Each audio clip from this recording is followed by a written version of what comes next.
Hello दोस्तों, मैं गुड़िया त्रिपाठी आपको एक सोहर सुनाना चाहती हूँ। थोड़ा लंबा चौड़ा है, थोड़ा ध्यान से सुनिए, भगवान का है।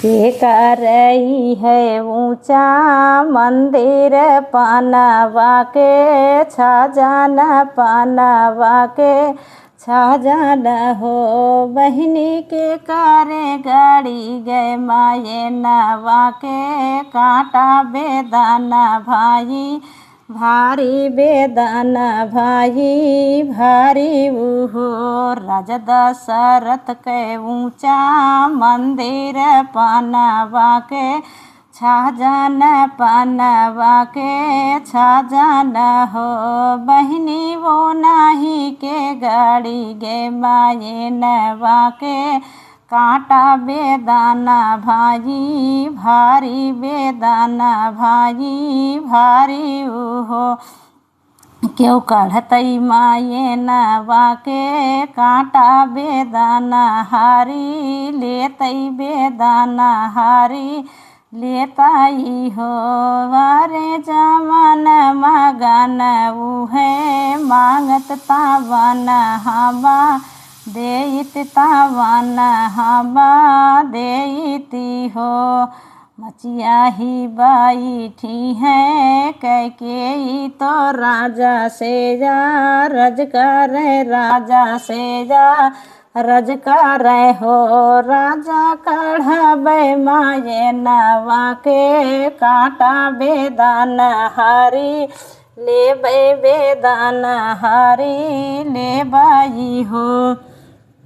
कढ़ तू माये नवा के कांटा बेदाना हारी लेती बेदाना हारी लेती हो रनिया जवान मगन तू ही मंग तू हाई हमा देबै हाई हमा देबाई हो।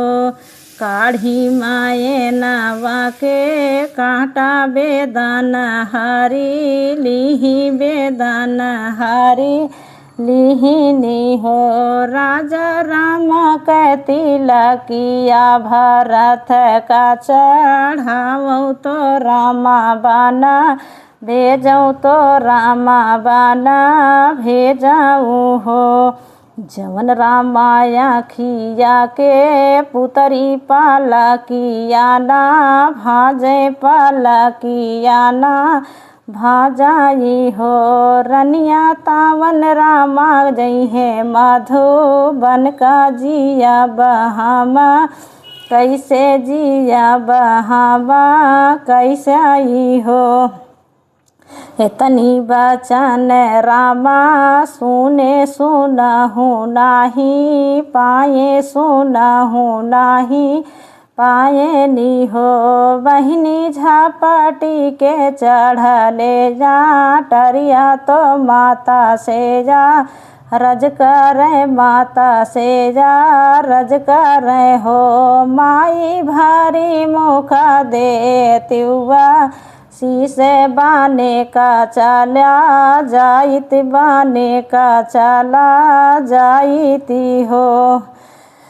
कौशल्या के मांगिया से नहुर नाही आखिया का जर नाही आखिया का जर नाही हो। बहिनी नायना रोवाई छतिया फाटई काई से बाना पठई काई से बाना पठई हो।